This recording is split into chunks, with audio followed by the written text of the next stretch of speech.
Olá, sejam bem-vindos ao canal Ricardo Felício Oficial no Rumble ou no Odissê e eventualmente no O Farol do Brasil do YouTube. CO2 nunca controlou temperaturas.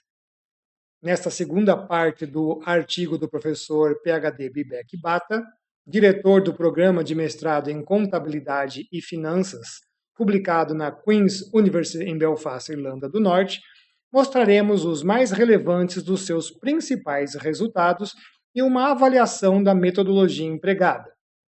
As considerações finais gerais e os comentários ficarão para a terceira parte devido à grande extensão da pesquisa e de sua extrema importância.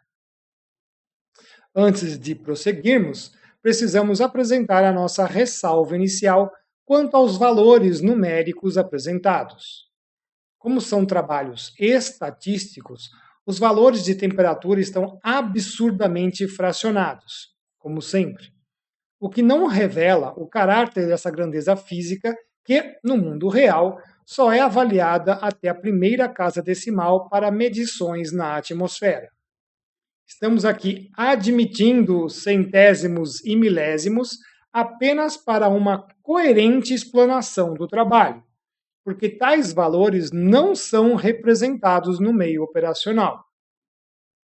Isto claramente exemplifica o distanciamento do mundo laboral real para o acadêmico teórico, incluindo o que pratica o IPCC e seus colaboradores, cujos modelos excluem até mesmo a água da atmosfera. Comecemos pela avaliação primária do cruzamento das temperaturas e as emissões de CO2 atribuídas exclusivamente aos humanos. A principal fonte de dados meteorológicos utilizados por Bata vieram do conjunto de dados diários da Rede Global de Climatologia Histórica, a GHCN. As informações meteorológicas são provenientes de estações meteorológicas de superfície, as chamadas EMS, do mundo inteiro, disponíveis em um longo período. O método escolhido para calcular a temperatura do ar média diária envolveu o cálculo da média da temperatura do ar mínima e máxima diárias para cada estação, sendo esse apenas um dos diversos métodos existentes na literatura científica meteorológica. Portanto, temos outros métodos. Embora não seja um procedimento cuja eficácia possa ser verificada, o trabalho utilizou métodos de remoção de interferência térmica urbana nas temperaturas, que é chamado aí o efeito urbano, que normalmente é confundido com a ilha de calor, que na verdade não é, pois esse último fenômeno é um fenômeno noturno. Nessa tarefa, eles utilizaram a série de dados iniciadas em 1975 sobre a área urbana construída, obtida do Centro Comum de Investigação da Comissão Europeia, denominado como Global Human Settlement Layer, o GHSL, ou Camada Global de Assentamentos Humanos. Esses dados têm resolução espacial de 100 metros e foram processados em grupos de 5 anos, período em que são atualizados, iniciando então em 1975 e fechando em 2024, ano completo que limitou a obtenção de todos os dados, incluindo aí os meteorológicos. O raio de ação considerado foi de 10 km ao redor da EMS, e dessa forma, então, essa correção só atuou nos últimos 50 anos nos cálculos de regressão, supondo a possibilidade da eliminação de seus efeitos. Outras limpezas e adequações também foram realizadas, como a remoção de observações aparentemente errôneas, incluindo as temperaturas do ar acima de 57 graus Celsius ou abaixo de menos 90 graus Celsius, ou leituras invertidas entre mínimas e máximas. Isso às vezes é muito comum. O processo reduziu o número de observações diárias de 105 milhões para 102 milhões de registros em 3.094 estações. É muito dado errado. O conjunto de dados escolhido incluiu apenas as EMS com histórico contínuo e extenso, especificamente cujos registros iniciaram em 1900 ou até antes, e que se estenderam pelo menos até o ano de 2020, de forma a reduzir tendências que poderiam surgir por mudanças na rede de estações ao longo dos anos. Os efeitos sazonais foram removidos por modelagem de forma mensal, admitindo-se certa previsibilidade do ciclo orbital devido à distância Terra ao Sol e também das estações sazonais, entre outros fatores. Como primeiro resultado após a depuração, Bata obteve 42.456.992 registros, mostrando temperaturas do ar mínimas e máximas de apenas 992 estações meteorológicas em 29 países, onde a grande maioria está situada nos Estados Unidos, com 840, seguida pela Alemanha, com 32, Rússia com 32, Suécia com 16 e Canadá com 12, deixando claro que, além de poucas EMS que atenderam aos requisitos mais complexos, a distribuição geográfica é praticamente irrisória. Mas comentaremos isso mais adiante. Assim, para se conseguir mais dados, o limite do ano de 1900 foi elevado para 1920, permitindo incluir um pouco mais de EMS, alcançando então 66.389.666 registros. A fonte de dados sobre as emissões anuais de CO2 provenientes da atividade humana são da ONG Our World in Data, a qual dispensa comentários adicionais sobre os seus interesses. O processo analítico foi realizado iterativamente em grupos. Inicialmente, tomaram-se as EMS com o maior número possível de dados, formando um grupo de 100, que a princípio pode ser considerado exíguo, não representando de forma alguma vastas áreas, mas apenas setores particulares. Assim, o processo foi aumentando em grupos de 100 até chegar às 992 EMS, dentro da máxima disponibilidade de dados, pois conforme crescia o número de estações, os valores ausentes também aumentavam, enquanto o alcance espacial aumentava apenas um pouco mais.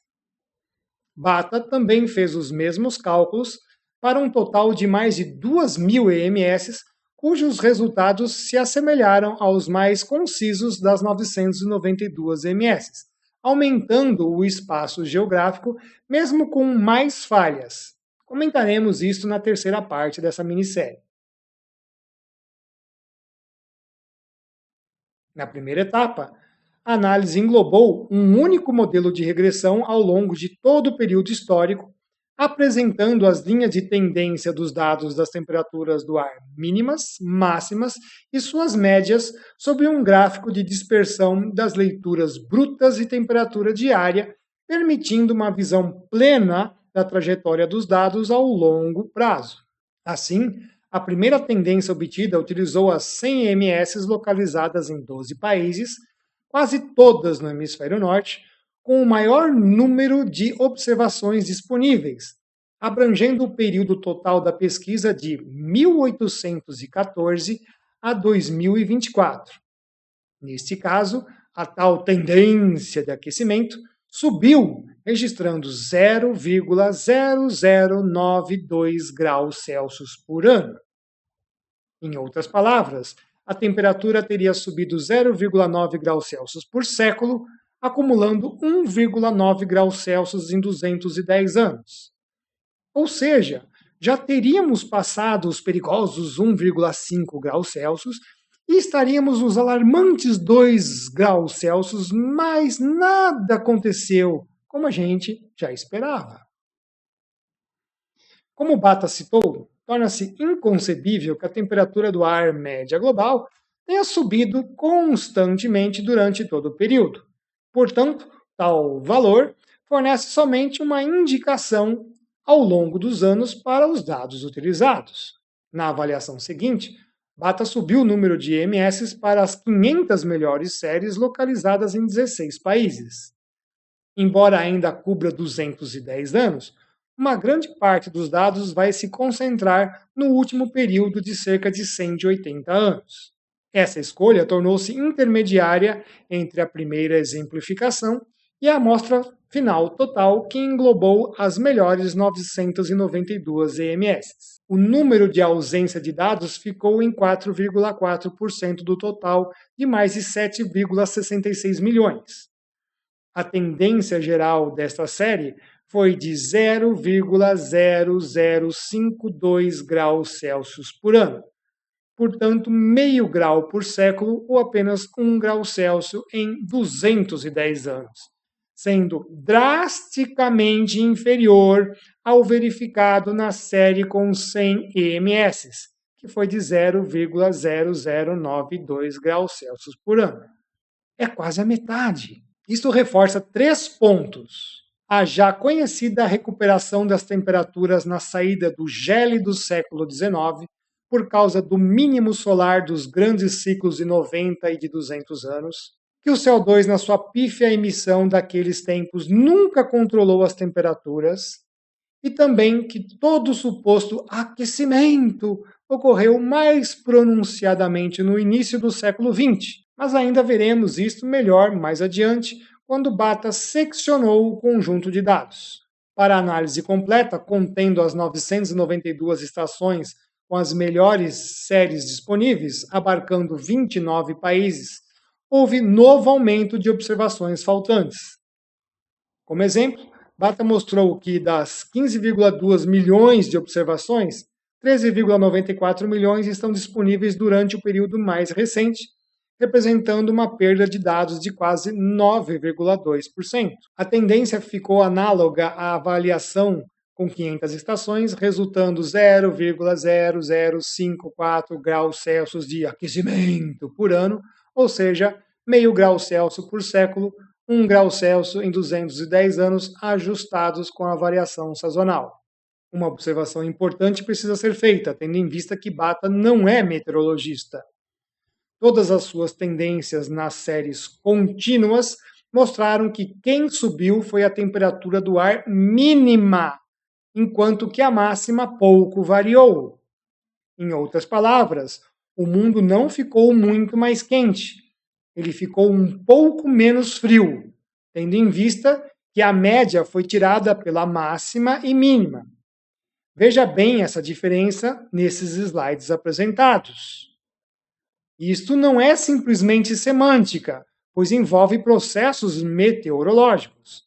Assim, mesmo achando que removeram o suposto efeito urbano, essa mudança da elevação das temperaturas do ar mínimas parece estar muito associada ao efeito da ilha de calor, que é um efeito noturno, como já explanamos, e que torna responsável em amainar o quê? O valor da temperatura do ar mínima diária, que ocorre justamente ao raiar do dia.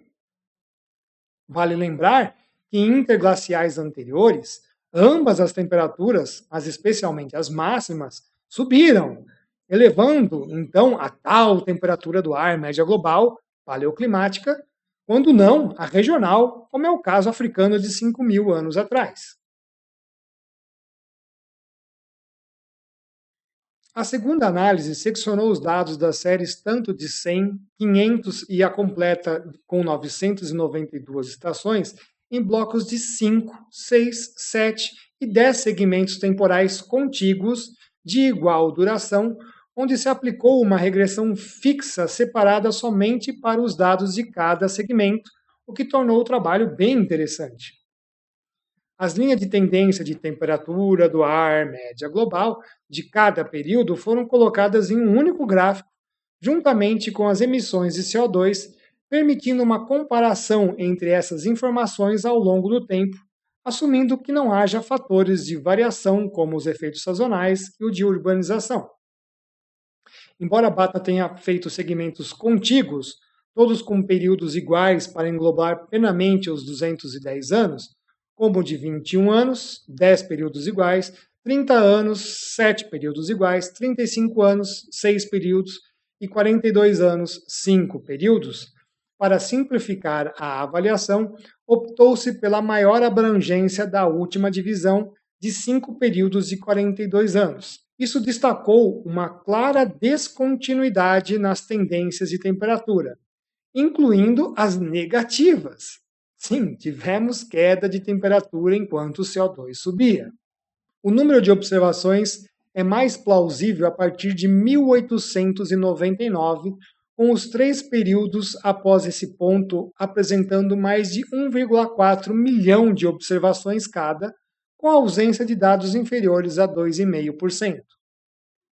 Curiosamente, na avaliação com 100 ms mais longevas, a maior taxa de aumento de temperatura do ar média global pode ser observada durante o período mais recente, de 1983 a 2024, ou seja, 0,0239 graus Celsius por ano, 0,9 graus Celsius no período de 42 anos, quando se aplicou a remoção de interferências sazonais e de efeito urbano.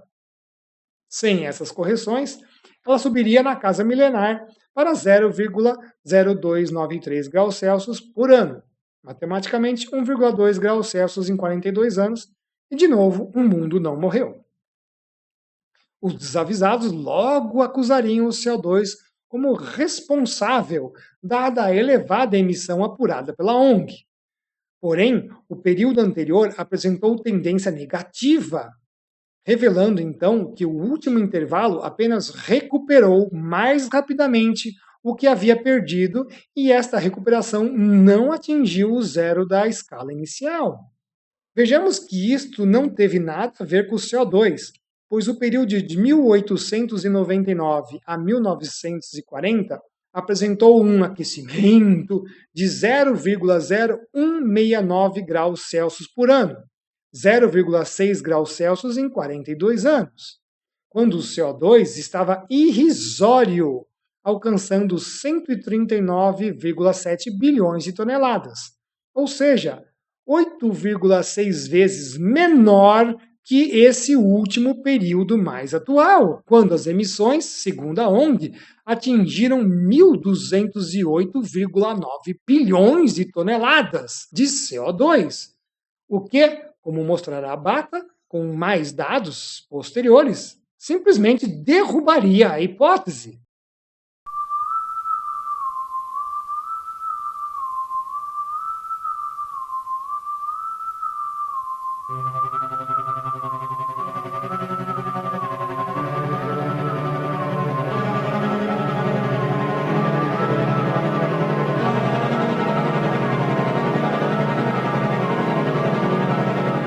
Não podemos esquecer que esse último período foi o que conteve 3 dos mais fortes El Ninhos já registrados, os quais claramente influenciaram nas temperaturas. Portanto, podemos entender o porquê dos entusiastas da causa quererem atribuir a intensidade desses fenômenos ao CO2 emitido, quando ele, na verdade, é um fenômeno oceânico atmosférico independente que engloba na sua matriz a superfície de 1/3 do planeta. É o tamanho do Pacífico.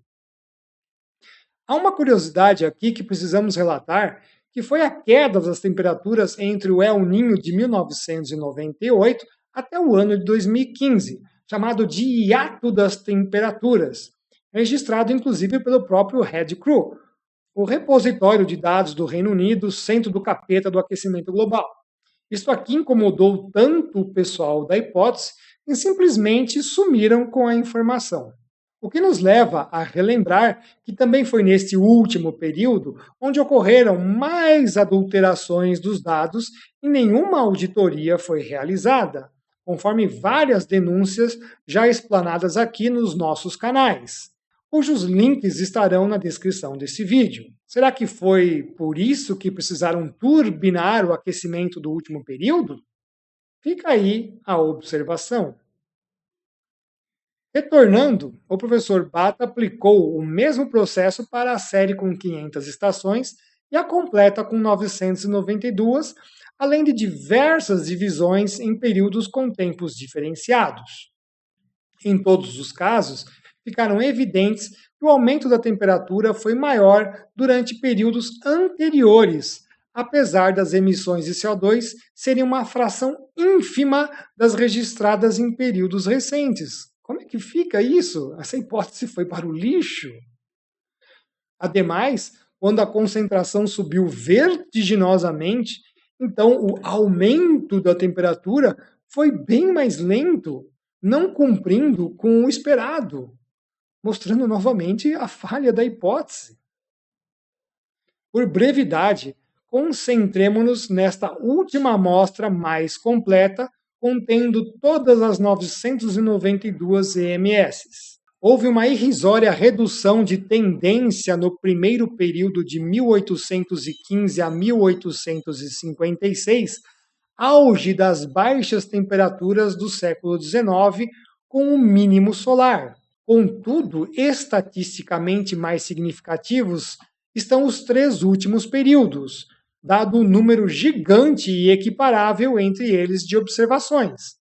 A saber, 1899 a 1940, com 12.542.904 observações, indicando a mais elevada tendência de temperatura de 0,0213 graus Celsius, portanto 0,8 graus Celsius em 42 anos, quando o mundo só emitiu 139,7 gigatoneladas de CO2.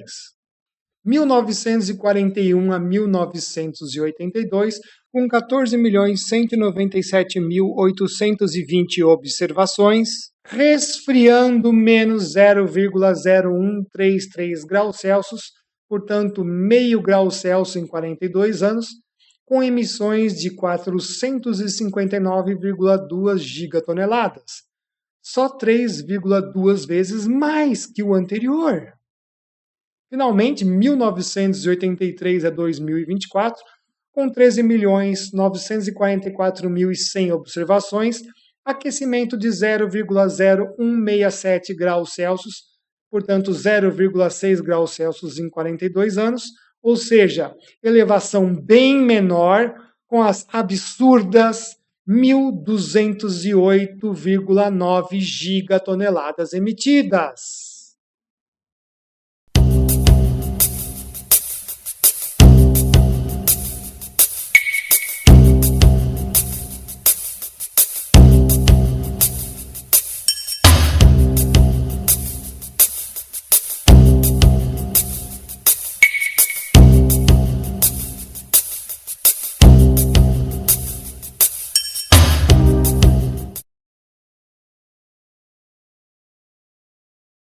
Para facilitar o entendimento, Bata criou histogramas onde os acumulados de emissões de CO2 e de alteração da temperatura do ar média global, dentro dos períodos determinados, puderam ser comparados escalarmente. É genial isso daqui.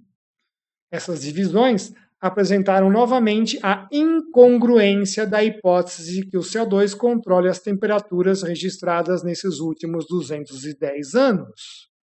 A primeira avaliação utilizou a série com as 500 EMS que se apresentaram com tendências significativas, em 6 períodos de 21 anos, obtendo assim maior resolução. O primeiro período de 1825 a 1835 foi o mais quente, com 1,02 graus Celsius, enquanto que as emissões não atingiam a escala gráfica de trilhão de toneladas de CO2. Nós estamos falando de teratoneladas. Que incrível isso, não? Conforme passou o tempo, no quarto período de 1941 a 1961, o CO2 subiu, alcançando 0,14 teratoneladas, mas os acumulados de temperatura foram caindo, chegando a menos 0,28 graus Celsius. Os 2 períodos seguintes e finais mostraram uma substancial subida de CO2, alcançando 0,72 teratoneladas, enquanto o acumulado de temperaturas não subiu proporcionalmente, pois foi mais intenso entre o segundo e terceiro períodos, com emissões bem menores. Assim, no período final de 2004 a 2024, chegou somente a 0,68 graus Celsius como valores de temperaturas estatística. Na avaliação posterior, agora com as 992 EMS e divisão em 5 períodos de 42 anos, como nos anteriores, os acumulados mostraram a quebra total do paradigma. O primeiro período foi removido pela sua menor representatividade devido ao número substancialmente pequeno de estações operando, embora a sua tendência tenha se mostrado negativa na avaliação, como a gente já mostrou anteriormente. Então, estamos facilitando a vida deles. Contudo, os outros 4 são inequívocos em mostrar que não há dependência dos acumulados de temperatura em relação aos acumulados de CO2, pois enquanto esse apenas subia, as temperaturas apresentaram 3 padrões distintos, elevando-se bem mais nos primeiros 2 períodos, ou seja, 1857 a 1898 e 1899 a 1940, chegando a 0,89 graus Celsius com emissões pífias de CO2. A seguir, o acumulado tornou-se negativo entre 1941 a 1982, com menos 0,56 graus Celsius, enquanto o CO2 quase quadruplicou. No último período, 1983 a 2024, o CO2 explodiu para 1,21 teratoneladas, segundo a ONG, mas o acumulado de temperatura foi inferior, alcançando apenas 0,7 graus Celsius. A parte final do trabalho de Bata dissertou sobre as verificações de robustez, incluindo séries de MS com um tempo um pouco menor de existência, portanto, eliminando aí a transição quente do século XIX para o século XX. Neste cômputo, ainda conseguiu examinar MS com pelo menos 100 anos de temperatura diária registrada. Bem interessante isso. Elevando, então, para 1.622 MS de 40 países, com 66,39 milhões de observações. As tendências e os resultados permaneceram qualitativamente semelhantes às descobertas anteriores, mas diminuindo o aquecimento para 0,006 graus Celsius por ano, portanto 0,6 graus Celsius por século e 1,2 graus Celsius em 210 anos. A relação de acumulados de emissões e temperaturas na representação de 6 períodos de 21 anos também foi semelhante. Isso já nos mostrou que podemos tirar algumas conclusões geográficas. Primeiro, que as séries representam muito mais o hemisfério norte e não o globo, devido à sua própria história de implementação de EMS até 1950. Quando foram relaxadas as premissas para se absorver mais dados, a tendência começou a cair. É presumível que, se fosse possível inserir dados primários reais do hemisfério sul e especialmente da Antártida, se existissem, certamente poder-se-ia reduzir em muito essa já pífia tendência, provavelmente aproximando-se de zero, que é o que sempre defendemos, pois estão a tratar de ruídos de dados.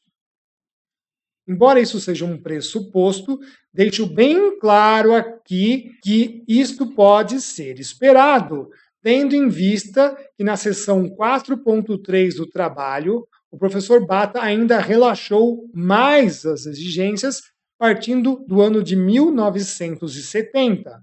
Chegou a 76,6 milhões de observações de 2.038 EMS em 51 países com pelo menos 60 anos de dados e encontrou resultados análogos, vejam só, reduzindo a tendência geral. Então, é presumível entender que em 210 anos tivemos uma variação dessa suposta temperatura do ar média global oscilando ao redor de mais ou menos meio grau Celsius, cujo valor é estatisticamente um ruído e no mundo real irrisório. Claro que os especialistas vão alegar que o efeito de aerossóis, especialmente os de sulfato, teriam causado um resfriamento, como sugeriu o trabalho da equipe de Charleston em 1992, logicamente para Rio 92. Bata também tratou desse ponto, usando dados do satélite MERRA 210, que são registrados desde 1980, ele verificou uma associação negativa estatisticamente significativa entre as concentrações de sulfato e a temperatura máxima diária, com pouca ou nenhuma alteração na tendência de temperatura. Isso sugeriu que a suposta carga antropogênica de sulfato não mascarou significativamente o aumento da temperatura nos últimos períodos recentes, abordados aqui pela pesquisa. Isso sem considerar a carga natural desse mesmo composto. Gostaria de fazer o agradecimento aos nossos apoiadores, a Laila Souza e o Antônio, que fizeram contribuições no Vaquinha, ao Sr. Celso e a Maria Tereza, que fizeram contribuições na Caixa ou nas lotéricas. Meu muito obrigado aos apoiadores do Apoia-se, o Antônio, a Amanda, a Elcia, Eliane Bonotto, Eliane Santos, José Luiz, a Lúcia, o Marcelo, a Michele, o Nelson e a Roberta, meu muito obrigado. Agradecimento especial ao Dr. Roberto Zabalos e aos nossos colaboradores. Para os pais que querem iniciar os seus filhos nos estudos da palavra, a Bíblia em quadrinhos. A aula A Mudança Climática, Desconstruindo a Hipótese e o curso Bases Científicas e Epistemológicas contra a Fraude da Mudança Climática se encontram disponíveis para aquisição. Os links para acesso estão na descrição do vídeo. Já está disponível em forma digital e pronto para impressão e encadernação o meu novo livro Apocalipse Climático, um ensaio sobre o último minuto. Quando a ciência climática, a geopolítica, impulsionados por uma guerra espiritual, juntam-se objetivando prejudicar completamente a humanidade. O link para a compra está na descrição deste vídeo. Meu muito obrigado a todos. Estou orando sempre por todos vocês. Para aqueles que estão adquirindo nosso livro, nosso produto digital, que querem imprimi-lo, aqui está o formato final que ele ficará se você fizer a encadernação. Tá? Então fica bem bonito. Você manda fazer a encadernação na sua encadernadora. Nós temos aí a capa para a encadernação. Então ele vai ficar neste formato aqui. Espero que vocês gostem e apreciem bastante aí o nosso trabalho. Muito obrigado a todos. Na última parte, trataremos as considerações gerais apresentadas por Bata para o seu trabalho, incluindo as limitações da pesquisa que não a invalidam de forma alguma, mas que apresentam claramente que a hipótese não se sustenta pelos dados verificados, especialmente no quesito de atribuição de causa e sua consequência, a guerra CO2 versus temperatura. O autor ainda fez apontamentos sobre essa questão quanto à academia, à mídia e às políticas públicas globais que se baseiam em uma premissa sem fundamento. Também teceremos nossos comentários paralelos, pois esse trabalho apenas reforçou o que vários cientistas explanam há anos, apresentando a inexistência de relação em que o CO2 controle temperaturas globais. Espero que vocês tenham gostado do nosso trabalho de hoje.